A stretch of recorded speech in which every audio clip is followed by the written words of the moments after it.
और कई बार ये चर्चा भी होती है कि वो साहब वो किसी धर्म विशेष के लिए, किसी जाति विशेष के लिए, ऐसा कुछ नहीं है।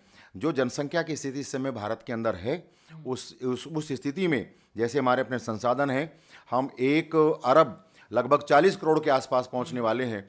तो ऐसे में जो हमारे संसाधन हैं, जिस तरह से बढ़ती हुई भीड़ है, वाहनों की समस्या है, तो ऐसे में मैं जिक्र करना चाहूँगा कि जब जनसंख्या का विस्फोट चाइना के अंदर हुआ तो उस समय वो 1980 में कानून लाए थे और इतना सख्त कानून उन्होंने लागू किया कि जहाँ जनसंख्या का घनत्व ज़्यादा है, डेंसिटी ज़्यादा है, शहरी क्षेत्र, वहाँ पर उन्होंने 1 बच्चे का कानून बनाया और जो विरल क्षेत्र है, जो ग्रामीण क्षेत्र है, वहाँ पर 2 बच्चों से अधिक बच्चे नहीं कर सकते थे।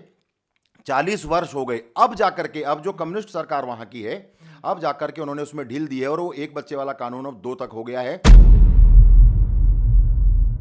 एक और चीज़ जानना चाहते हैं, चुनाव लड़ने पर जो लोकल बॉडीज़ के जो इलेक्शन है, चुनाव लड़ने पर रोक है कि अगर 2 से ज़्यादा बच्चे हो गए तो ये एमपीज़ और एमएलएज़ के जो हैं इन पर तो कोई रोक नहीं है। और ऐसा ड्राफ्ट क्यों नहीं तैयार किया कि भाई जितने भी पॉलिटिशियन हैं, जितने भी राजनेता हैं, चाहे वो लोकल बॉडीज़ के हों, चाहे वो अपर लेवल के हों, तो सब पे रोक शायद होनी चाहिए। अब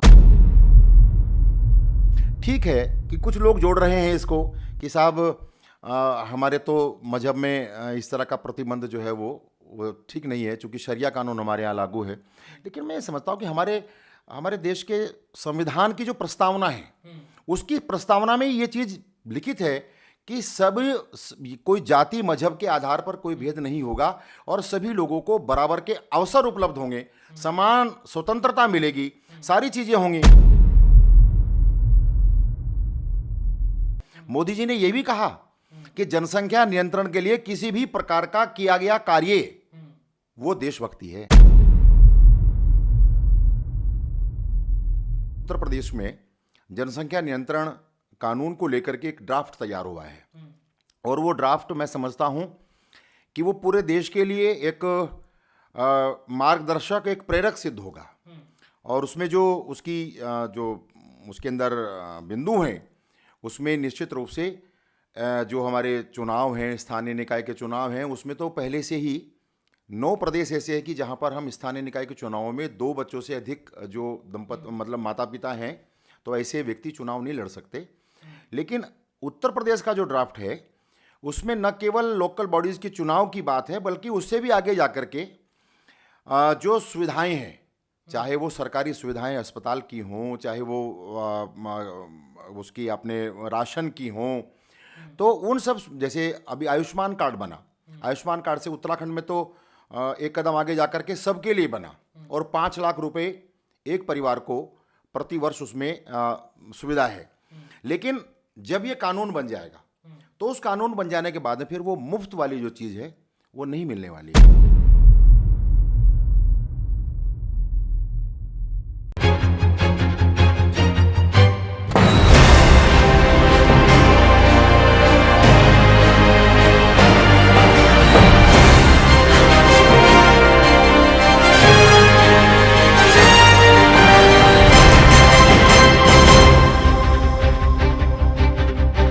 नमस्कार, आप देख रहे हैं द न्यूज़ वाला नेटवर्क और मैं हूं आपके साथ हेमंत।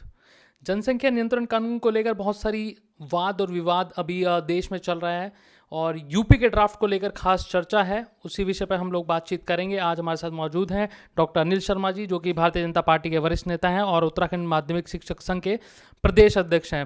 विभिन्न मुद्दों पर हम लोग इनसे चर्चा करते आए हैं और ये अपनी एडवाइस और एक्सपर्ट एडवाइस रखते हैं भाई मुद्दों को लेकर, जो केंद्र में भी जो सरकार है उसमें भी और राज्य में सरकार है उस पर भी। लेकिन सबसे पहले से स्वागत आपका द न्यूज़ वाला नेटवर्क में। बहुत बहुत धन्यवाद। मैं ये जानना चाहता हूँ आपसे कि आप कैसे देखते हैं जो जनसंख्या नियंत्रण कानून जिसका ड्राफ्ट अभी तैयार हो चुका है यूपी में। देखिए हेमंत जी, परिस्थितियाँ होती हैं और जब जनसंख्या विस्फोट की स्थिति बनती है, साधनों की तुलना में जब जनसंख्या अधिक हो जाती है तो बहुत सारी विषमताएं पैदा होती हैं, तो वहाँ जनसंख्या को नियंत्रण करने की आवश्यकता होती है। और ऐसे भी देश हैं कि जहाँ जनसंख्या वृद्धि के लिए प्रोत्साहन दिया जाता है। अगर वहाँ जनसंख्या घनत्व कम है, उसके हिसाब से वहाँ पर उसका प्रोत्साहन भी होता है।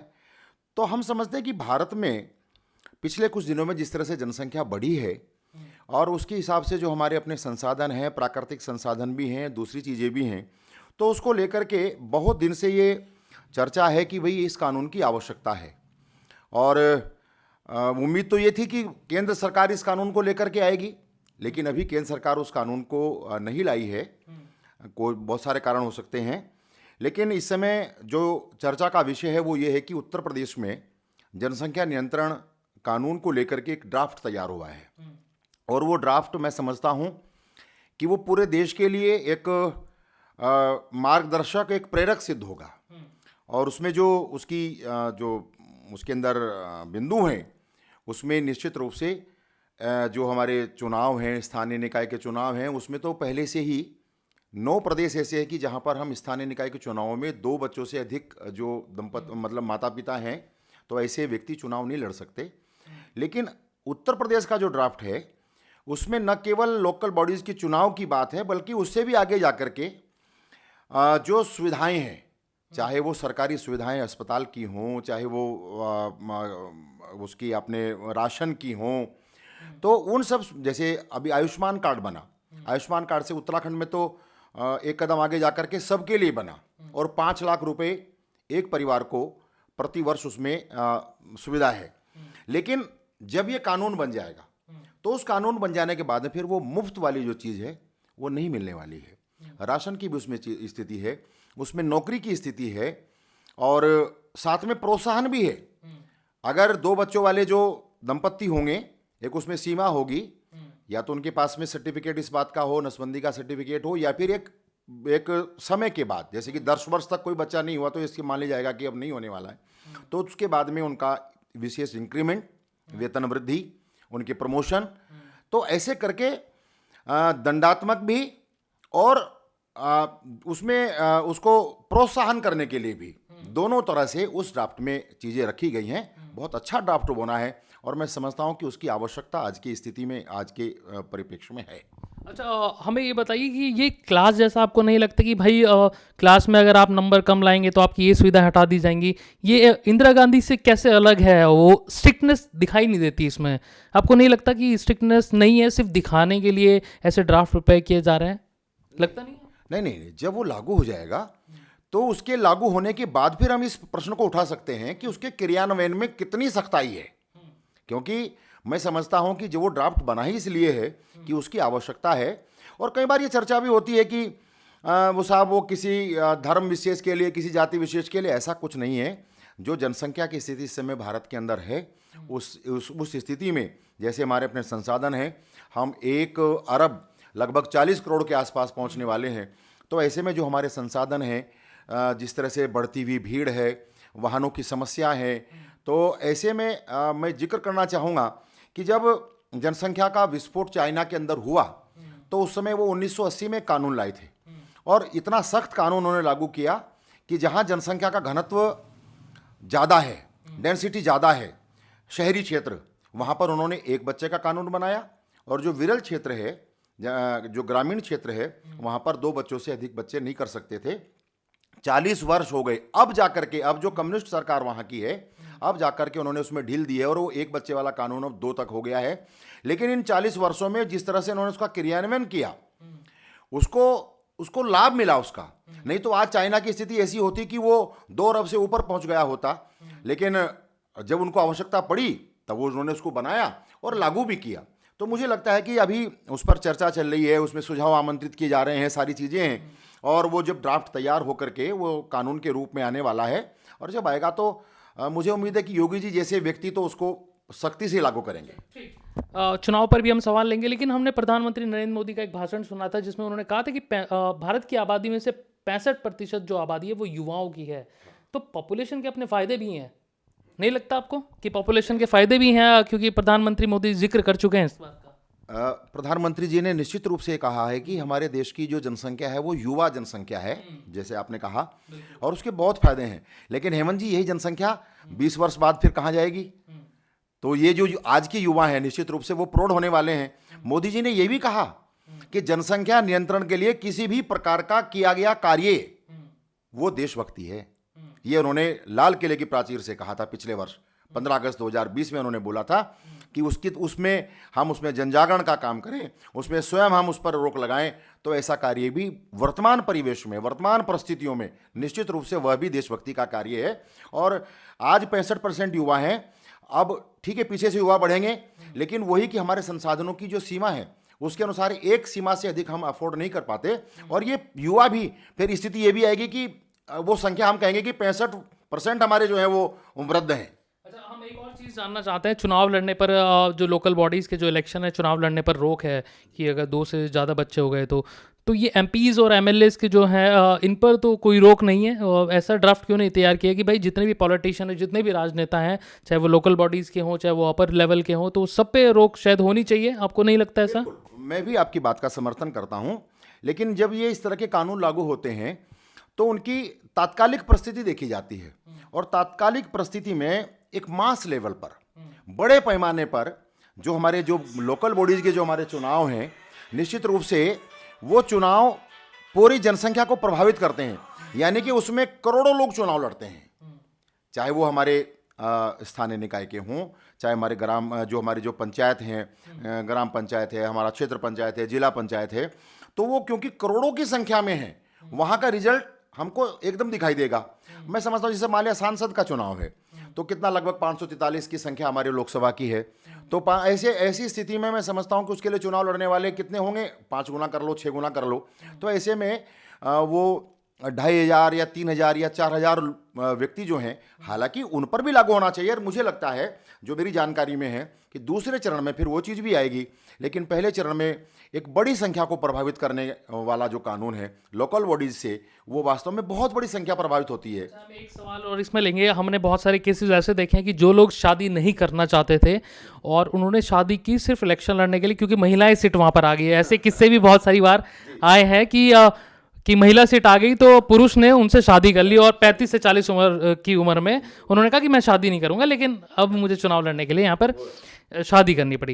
लेकिन ऐसे भी आ सकते हैं कि डाइवोर्स इससे नहीं बढ़ जाएंगे कि भाई जिसके 3 बच्चे हो गए, डाइवोर्स हो गया, फिर महिलाओं पर अत्याचार नहीं बढ़ जाएगा। ऐसे कुछ सोचते हैं आप इस तरह का? निश्चित रूप से देखिए, जब कोई कानून बनता है तो उसमें बहुत सारी, जब उसका क्रियान्वयन होता है, जैसे हमारी अपनी शिक्षा नीति बनी है, उसके क्रियान्वयन के प्रति अब लोगों की नज़र लगी हुई कि किस तरह से वो क्रियान्वित होगा। ऐसे ही जनसंख्या नियंत्रण कानून जब लागू होगा तो बहुत सारी उसमें व्यवहारिक दिक्कतें आएंगी, लेकिन उनके समाधान भी होंगे। आपने सही कहा कि विवाह तो इस तरह से भी हो रहा है कि अगर कोई सीट एससी या एसटी हो गई तो उस तरह से भी क्या नाम वो हो रही हैं, क्योंकि ये कानून बन गया है कि महिला की जाति वही रहेगी जो उसकी जन्म की जाति है। तो इस तरह से ये चीज़ें, तो कुछ लोग उनके फिर लेकुना निकालते हैं, उनमें से फिर अपने मार्ग ढूंढते हैं। लेकिन मैं समझता हूँ कि एक बड़े लेवल पर एक संदेश जाएगा कि भाई वाकई जनसंख्या नियंत्रण इसलिए ज़रूरी है क्योंकि आप भी जानते हैं कि आज के जिस तरह की परिस्थितियां हैं, उन सारी परिस्थितियों में हम 1 बच्चे को, 2 बच्चे को जो पालन पोषण दे सकते हैं, जो उसकी शिक्षा दीक्षा कर सकते हैं, उसके विकास के लिए हमारे पास में जिस तरह संसाधन होंगे, उसके खाने पीने की चीज़ें हैं, उन सब चीज़ों के, और जब एक बड़ी संख्या होती है, जब 10 बच्चे होते हैं, जब 8 बच्चे होते हैं, फिर उनको वो सुबह थैला बोरा एक पकड़ा दिया जाता है। आप देखते हैं कि फिर वो कूड़ा बीनते हैं और फिर जगह जगह वो भीख मांगते हैं। ऐसी सब चीज़ें हैं। तो जनसंख्या नियंत्रण के अपने फ़ायदे होने वाले हैं, और मैं समझता हूं कि जब जन जागरण होगा तो लोग उसको मानेंगे भी, और उसमें से कुछ लोग 1-2% अगर कोई ऐसा निकालने वाले उसमें से छिद्रान्वेषण करेंगे कि कहाँ से हम कुछ कर सकते हैं, तो वो करेंगे। लेकिन फिर हो सकता है कि उनके लिए फिर से कोई कानून बने। लेकिन मेरा कहना ये है कि जनसंख्या नियंत्रण आज देश की आवश्यकता है। वो किसी जाति से, मजहब से, किसी शरिया कानून से, किसी फला कानून से उसको जोड़ करके नहीं देखा जाना चाहिए। देश की आवश्यकता के हिसाब से मुझे तो लग रहा था कि भारत सरकार को लाना चाहिए था, लेकिन भारत सरकार न जाने किन कारणों से भी नहीं लाई है। हो सकता है कि भविष्य में लाए। आज पूरे देश को उसकी आवश्यकता है। उत्तर प्रदेश की सरकार का बहुत महत्वपूर्ण और बड़ा सम्मानजनक, मैं समझता हूं कि बड़ा देश के हित में ये बहुत बड़ा कदम है। मैं एक सवाल और लूँगा। आर्टिकल 44 यूनिफॉर्म सिविल कोड जो है, उस पर क्या सोचते हैं? इससे अलग हटके नहीं देखा जाना चाहिए या फिर एक साथ ही इसको देखना चाहिए जनसंख्या नियंत्रण कानून को? उस पर क्या आपकी राय है? नहीं, जो हमारा जो सबके लिए जो एक नागरिक जो संहिता है, जो हमारी आपने कहा कॉमन सिविल कोड, तो निश्चित रूप से उसकी भी आवश्यकता है। ठीक है कि कुछ लोग जोड़ रहे हैं इसको कि साहब हमारे तो मजहब में इस तरह का प्रतिबंध जो है वो ठीक नहीं है, चूँकि शरिया कानून हमारे यहाँ लागू है।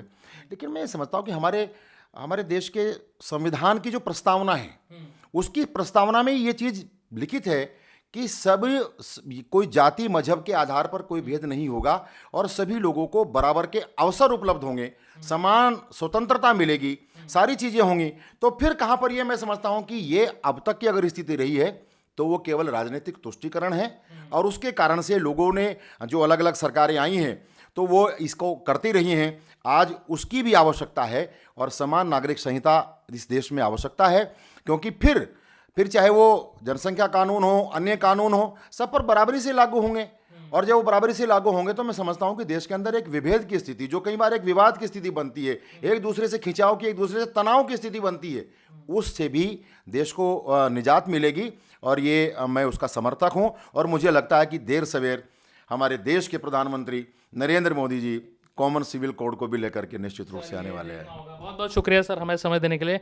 डॉक्टर अनिल शर्मा जी हमारे साथ हैं और साफ तौर पर कहा भाई यूनिफॉर्म सिविल कोड की भी ज़रूरत है, लेकिन देखना होगा किस तरीके से जो सरकारें हैं, चाहे वो राज्य की हो, केंद्र की हो, किस तरीके से इसको अप्लाई करती हैं अपने स्टेट में, या फिर भारत सरकार क्या सोचती है इस बारे में। और अभी भी इस पर चर्चाएं अभी हो रही हैं। अगर ये वीडियो आप फेसबुक पेज पर देख रहे हैं, प्लीज़ फॉलो कीजिए हमारे पेज को, शेयर कीजिए इस वीडियो को, और यूट्यूब चैनल पर देख रहे हैं तो चैनल को प्लीज़ सब्सक्राइब कीजिए। कैमरे पर है हमारे साथी जय सिंह राजपूत, और बने रहिए द न्यूज़ वाला नेटवर्क के साथ। बहुत बहुत शुक्रिया आप सभी लोगों का।